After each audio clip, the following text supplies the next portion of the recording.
Salut à tous, voici aujourd'hui une vidéo hors série. Vous avez répondu positivement au sondage la concernant et je vous la présente donc aujourd'hui. Ce hors série portera, comme vous l'avez vu dans le titre, sur le premier empereur de France, Napoléon Bonaparte. Napoleone Bonaparte naquit le 15 août 1769 à Ajaccio. Il était le fils de Charles Bonaparte et Maria Letizia Ramolino et le frère de Joseph, Lucien, Elisa, Louis, Pauline, Caroline et Jérôme Bonaparte. Il fut baptisé à 2 ans dans la cathédrale Notre-Dame de l'Assomption, à Ajaccio. En 1777, son père fut élu député de la noblesse corse. En 1779, Napoléon et son frère Joseph furent envoyés au collège. Ceci n'était que temporaire car leur père les destinait à une école militaire. En arrivant au collège, Napoléon ne parlait pas français et il gardera par ailleurs un accent italien toute sa vie. C'est plus tard dans l'année qu'il intégrera effectivement l'école royale militaire de Brienne, près de Troyes. Durant l'année 1785, son père Charles mourut et Napoléon fut affecté par son école militaire à la marine, mais sa mère s'opposa à cette affectation. Napoléon fut alors envoyé dans le secteur de l'artillerie en tant que sous-lieutenant. En 1789, il était âgé de 19 ans et participa à la répression de la première révolte de la faim à Auxonne, près de Dijon. Il retourna ensuite en Corse, où il fut élu lieutenant-colonel en second du 2e bataillon de volontaires de Corse. Il était présent à Paris lors de l'invasion des Tuileries, et il rencontra par la suite le roi Louis XVI, qui participera à sa nomination en tant que capitaine. Il fut ensuite nommé commandant en second d'un bataillon d'expédition en Sardaigne, mais la mission se soldera par un échec. En 1793, la maison des Bonaparte, en Corse, fut mise à sac, et Napoléon fut alors contraint d'emmener sa famille en métropole. Les Bonaparte emménagèrent donc à Marseille. Napoléon fut ensuite capitaine d'artillerie du siège de Toulon, une ville royaliste s'étant rendue aux troupes britanniques et espagnoles. Il finit chef de bataillon durant le siège. Il permit à la France de remporter la victoire en soumettant une idée stratégique au général Dugommier. En 1794, il refusa de partir en campagne en Vendée et utilisa comme prétexte un faux certificat médical. En 1795, il se fiança à Désirée Clary et, dans la même année, il fut renvoyé. Le vicomte jacobin Paul Barras le chargea ensuite de réprimer une insurrection royaliste ciblant la Convention nationale, ce que Napoléon fera, ajoutant une nouvelle victoire à son palmarès. Il devint ensuite général de division, puis remplacera Barras au rang de général en chef de l'armée de l'intérieur.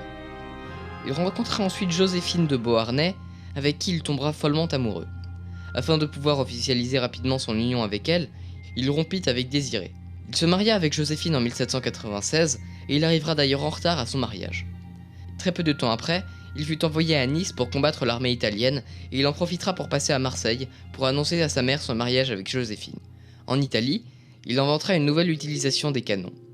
Ce qui ne devait être qu'une diversion face à l'armée italienne se transforma, grâce au talent stratégique de Bonaparte, en une victoire totale, avec notamment la conquête et la réorganisation du nord de l'Italie. Ce fut grâce à ces victoires en Italie que la popularité de Napoléon augmenta considérablement. Le Directoire aura même recours à ses services stratégiques en lui soumettant l'idée de conquérir l'Angleterre et, sous les conseils de Bonaparte, cette campagne fut abandonnée. Bonaparte avait en effet le projet de conquérir l'Égypte et, constatant sa popularité grandissante, le Directoire préféra l'éloigner en acceptant son idée de conquête. Malte, Alexandrie, Memphis puis Le Caire furent conquises par Bonaparte, qui décida de réformer l'Égypte pour en faire une terre autonome. Quelques révoltes eurent lieu et elles furent toutes réprimées par les troupes de Napoléon. De retour à Paris en 1799, il fut accueilli en triomphe par la foule. Malheureusement pour lui, le général Kléber, qui l'avait laissé administrer l'Égypte, fut assassiné, ce qui eut pour conséquence directe la perte de l'Égypte. À la fin de cette même année, Bonaparte participa à l'organisation d'un coup d'État avec l'abbé et sénateur Emmanuel-Joseph Sieyès. Celui-ci parvint à faire déplacer les députés à Saint-Cloud et à donner à l'armée de Napoléon le contrôle de Paris en prétextant d'une révolte. Le début du coup d'État fut un échec et on eut à Napoléon.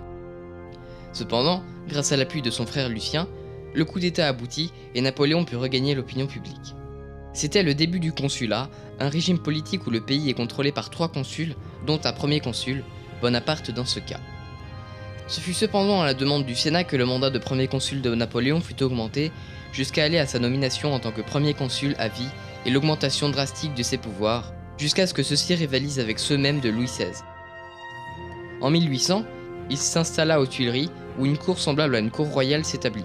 En tant que premier consul, Napoléon prendra des mauvaises décisions, telles que des arrestations préventives et la restriction des libertés, mais également de bonnes décisions, avec la refonte de l'administration du pays, la promulgation du Code civil, la création de la Légion d'honneur ou la création des lycées. Napoléon fut sacré empereur le 2 décembre 1804 et devint Napoléon Ier. Cette décision émanait évidemment de Bonaparte lui-même, bien qu'officiellement, ce soit le Sénat qui avait pris cette décision. Bien qu'affirmant sa domination sur la France, Napoléon devait cependant vaincre les différentes monarchies européennes pour assurer un gouvernement stable. Il parvint notamment à vaincre la Troisième Coalition, composée de l'Empire d'Autriche, l'Empire russe, le Royaume-Uni et les royaumes de Suède et de Naples, durant la bataille d'Austerlitz, en actuelle République tchèque, qui fut une victoire éclatante pour l'Empire de Napoléon, et une victoire telle qu'encore aujourd'hui, elle vient immédiatement à l'esprit lorsque l'on parle des guerres napoléoniennes. Napoléon affronta ensuite la Quatrième Coalition, composée de l'Empire russe, du Royaume de Prusse, du Royaume-Uni, du Royaume de Saxe et du Royaume de Sicile, et en sortit une nouvelle fois victorieux. En 1807, Napoléon essuya une révolte de la population espagnole contre les occupants français. La guerre d'indépendance de l'Espagne dura 6 ans et se soldera par une victoire des Espagnols, qui essuyèrent tout de même énormément de pertes. En 1809, Napoléon divorça avec Joséphine, qui n'avait pas pu lui donner une descendance. Soucieux d'assurer la pérennité de sa dynastie et désireux de fonder des alliances avec les monarchies d'Europe, Napoléon épousa l'archiduchesse Marie-Louise d'Autriche en 1810, qui lui donna un fils, Napoléon Bonaparte, en 1811. En 1812, Napoléon lança l'invasion de la Russie, fort d'une armée de 680 000 hommes. Bien que l'armée de l'empereur n'ait jamais été aussi grande, elle n'avait pas été préparée à affronter le terrible hiver russe. La campagne de Russie fut un échec total pour l'empire de Napoléon, avec la perte de sa grande armée. En 1814, la France fut envahie par les troupes britanniques, russes, prussiennes et autrichiennes. Napoléon fut alors contraint d'abdiquer. Ce fut Louis XVIII qui prit le pouvoir en France, tandis que Napoléon était exilé à l'île d'Elbe.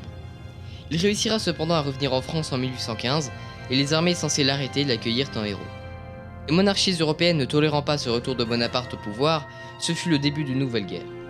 Napoléon commit énormément d'erreurs stratégiques, et sa défaite finale eut lieu à Waterloo, dans l'actuelle Belgique, où il fut battu par les forces anglaises et prussiennes. Contraint d'abdiquer une deuxième fois, Napoléon fut exilé sur l'île de Sainte-Hélène, où il mourut le 5 mai 1821, à 51 ans. La défaite de Napoléon ouvrit la voie aux monarchies européennes, qui replacèrent Louis XVIII sur le trône et entamèrent la restauration de la monarchie. Voilà, c'est la fin de ce Stardox hors série, j'espère sincèrement qu'il vous aura plu. Nous nous retrouverons plus tard pour une nouvelle vidéo, alors au revoir et que la force soit avec vous.